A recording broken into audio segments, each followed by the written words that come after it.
Hey guys, what is going on? Welcome back to my channel. In today's video, I'm extremely excited because I'm going to be reviewing a new brand that I've never touched on before.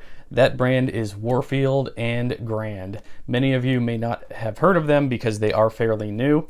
Today, I'm going to be reviewing their Arlington boot in rust. So let's open her up. Let's get started. Check these babies out. So if you guys have followed me for a while, then you'll know that my taste in footwear typically tends towards the service boot, engineer boot, heritage boots. I don't typically review a lot of Chukkas, but when I saw these Arlington Chukka boots, I knew it was meant to be. First off, this really nice golden suede Chukka is really a staple, I think. If you're gonna have one Chukka, I don't recommend black, I don't recommend brown. What I recommend is a golden suede Chukka, similar to like an Alden snuff suede. These are my Alden boots in snuff suede on the crepe sole. Absolutely beautiful boots. This is on the Alden military last. I think that fall is just around the corner, and if you need something like this in your wardrobe, I would definitely hop on Warfield and Grand Arlington boot. They're very affordable, actually. So these retail for only $175, and the suede is it on Stead's quality? So this snuff suede is from Charles F. Stead. This suede was sourced from Italy, so it is very, very comparable to the snuff suede from Stead. It's very supple, it's not dry, it's very velvety to the feel. The Charles F. Stead suede might be a little smoother to the feel, but then again, these have been worn pretty hard. These Warfield and Grands are brand new. Real quick, let me read off the description of these Arlington boots. The link to these will be in the description below, by the way, if you're so interested in indulging yourself. Fall is right around the corner, and these would be a perfect fall transition footwear between a standard shoe and a boot. This is that middle ground, so perfect for easing your way into the fall. Not to mention, these are gonna go really good with denim. These are gonna go really good with chinos, and even, dare I say it, a fall suit. Yes, I said that. So this is the Arlington Chukka boot in soft rust suede. It's got an Italian suede upper. It's 100% cow leather lining, padded leather insole with arch support, rubber lug outsole, and it runs true to size. They also offer the Arlington in the chestnut color, which is absolutely rich and beautiful as well. It's got a burnished toe and real nice warm tan, orangey, fiery red colors all throughout. Really nice. One thing that was really interesting when I was researching this brand, I learned that they're actually affiliated with the Italian maker Antonio Maurizi. If you guys have been following me from the beginning, I covered Antonio Maurizi extensively back in the day. I think I have maybe 3 videos on them. I still have some Antonio Maurizi single monk straps and some wingtip boots, which are on sale on my website, dalesleatherworks.com. I am selling off some of my old boots. I got those Antonio Maurizi boots off of gilt.com back when I used to shop through them. I couldn't believe the quality back then, and these are definitely in that same line, in the same spirit of Antonio Maurizi, in that the lasts are very much going to be like sleeker, refined Italian lasts, which the Italian lasts typically have a more narrow toe, a more narrow appearance. They're not as rounded out as the American lasts that I typically prefer. Like, I really like a round toe shape. I really like a more generous fit. I don't like feeling suffocated in my shoes. And so that's why when they said go true to size, I definitely trusted their advice. And yes, true to size is definitely accurate. These are my Aldens on the military last. And let's get a size comparison to the Warfield and Grands. Yeah, length is identical. So I'm a size 9 Brannock. The Warfield and Grands are a size 9D. The Aldens on the military last is a size 8.5. The military last is equivalent to a True Balance last. It's just shaped a little bit differently, but for the most part, you can think of it as the same thing. You size the same in both lasts. Anyways, as you can see here, the length is identical when you go true to size with the Warfield and Grands. And yeah, the last shape totally different. More almondy, more narrowed out in the toe there. Not to mention the ball placement, which is crucial, is right where my ball is. So it's perfectly lined up. You can see the ball on the Aldens is a little bit, maybe a little bit higher compared to the Warfield and Grand's ball, at least looking at the soles. Whatever your Alden True Balance size is, go up a half size. This is definitely probably more comparable to the Alden Plaza Last, which I also wore in a size 9, if that's any indication of how you should size. One of my favorite features about this boot in particular is it's got a really cool Warfield and Grand button looking stud on the back of the heel. That's unique. I've never seen anybody else do this. Let me know in the comments if you've seen any other boot brands doing this, but I've never seen it. I thought that was so cool. It's got a mini pull tab. You can't really get your finger in there, so the pull tab is going to be more stylistic than functional. But yeah, I really, really love that button type stud on the back. That is a nice touch. Not to mention, I really like this Chukka patterning, the pattern that they chose for it, in that the quarter panel, it's got like almost like a it has very much like a Civil War era look to it, if that makes sense.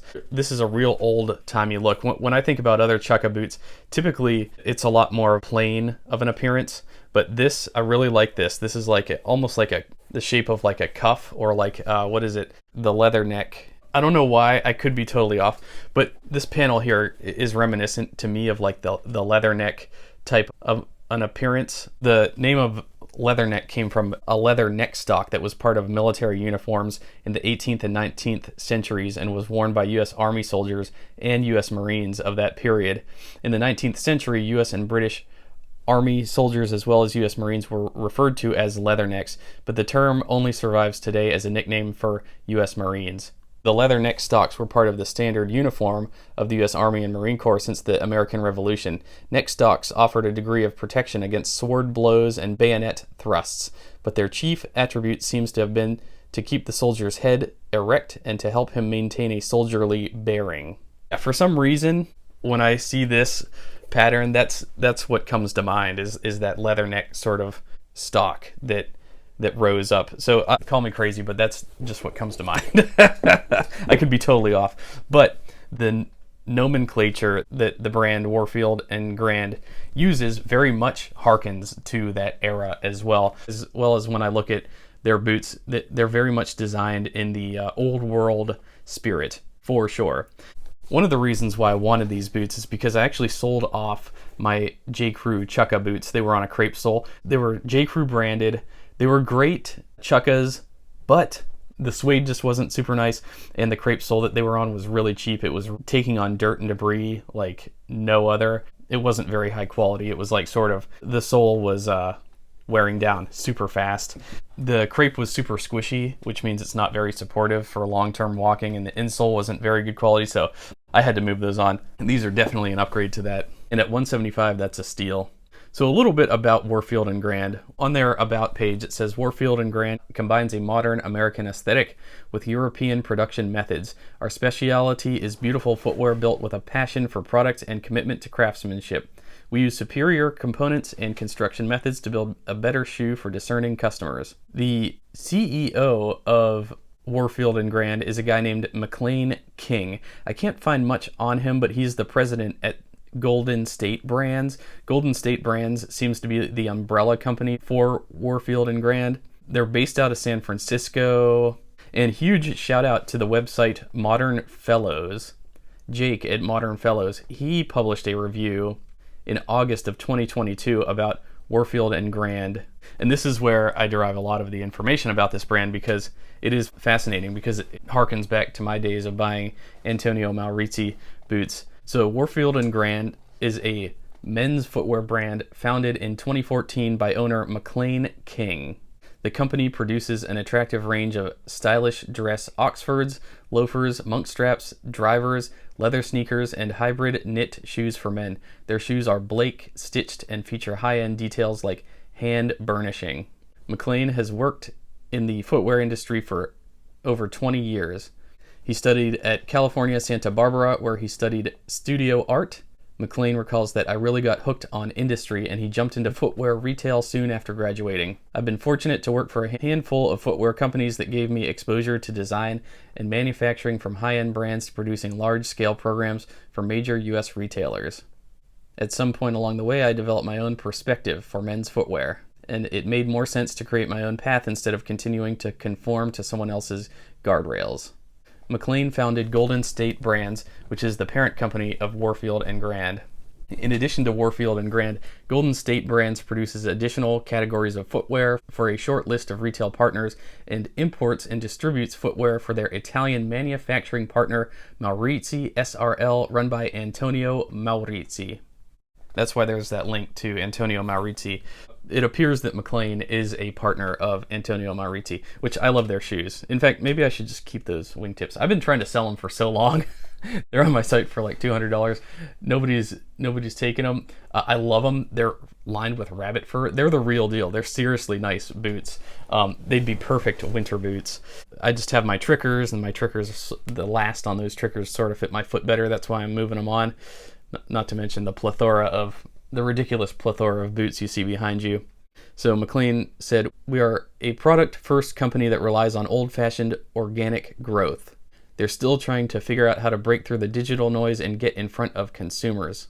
Looking on their website, Warfield and Grand, they've got a lot of different styles. I mean, a lot. Shoes, loafers, sneakers, all of it. But what always catches my eyes are the boots. Particularly, I'll just highlight a few. Their Ballast boot. It is their standard cap-toe service boot. It's got a really cool leather outsole that's also an Italian calfskin. I suspect a lot of the leathers that Warfield and Grand uses are the same ones used by Antonio Maurizi, just by the look and the feel. That's my suspicion. They've also got the Rockford, which is their iteration of a wingtip boot. It's $219, which is quite a steal. It's in their cognac color, beautifully burnished shoes. They've got their Wheaton boot, which is kind of their iteration of like a trench boot or a field boot. It's a plain toe. It's got a padded collar. Very nice. All eyes all the way up. They've got that in cognac and black. They've got the Ruckson, which I was also very tempted by. It's a plain toe model.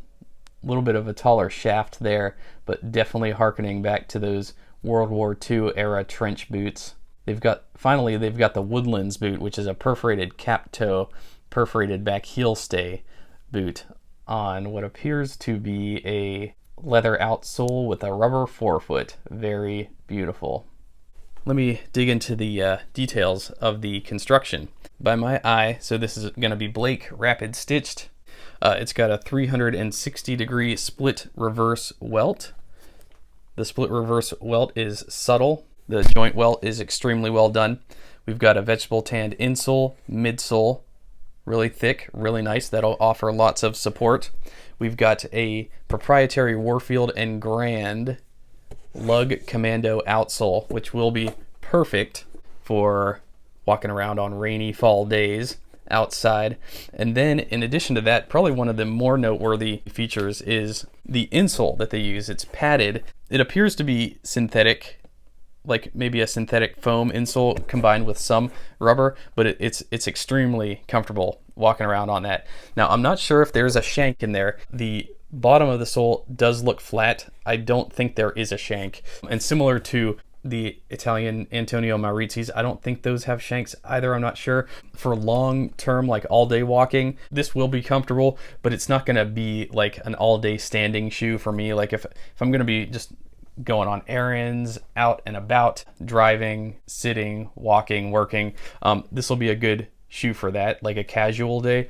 For example, I wouldn't wear these in my leather shop if I'm on my feet all day, standing, stretching, cutting leather. I wouldn't do that type of activity in these, but they are great casual, easy wearing boots. And so these are made in China. That explains the very low price point. So this is going to be the Arlington boot 153872 in a size 9, leather upper and lining, rubber outsole, made in China, designed in San Francisco, United States. So all in all, what a hell of a Chukka boot for $175. I would be remiss if I didn't bring in some of my other golden suede boots. These are my Grant Stone Ottawa boots in bourbon suede. Let's get another size comparison here and a feel comparison. So yeah, this suede is from Stead. This is Italian suede on the Warfield and Grands. And yeah, both are super duper nice suedes. Obviously, I'm a huge fan of Steads, but the Italians do suede in their own very refined and delicate way. Italian suede, typically, generally speaking, it's not as waterproofed or as tight or as shrunken as the Stead suede. The Stead suede, you could kind of see the grain characteristic appears, I'm just eyeballing this, the grain character appears to be a little tighter because Stead does shrink their suedes. That really helps waterproof the suede. Time will tell how this suede holds up to the elements. It doesn't appear to be as shrunken as the Stead suede, but at the same time, to the hand feel, it is a little bit more softer, a little bit more delicate to the feel. But yeah, size comparison, Grant Stone Leo to Warfield and Grand, size 9. And yeah, by my eye, identical length, but totally different last shapes. Yeah, much more narrow last on the Warfield and Grand, which again, for a wide-footed guy like me, I need to go true to size for something like that. Walking around in these, they are very comfortable. I love looking down at them. They're just beautiful. What a shoe for $175. Thanks a lot for watching, guys. I will leave links to Grant Stone shoes, Warfield and Grand, and many others in the description below. Click those if you are so inclined to have a look at them. Thanks a lot for watching, guys. Stay tuned. I have a ton more boot reviews coming up. Don't forget to subscribe to my channel, something I always forget to remind people of. But if you're not subscribed, please subscribe. It really helps me out. And anyways, thanks a lot for watching, guys. Let's keep the love of Chukkas alive. I'll see y'all in my next video.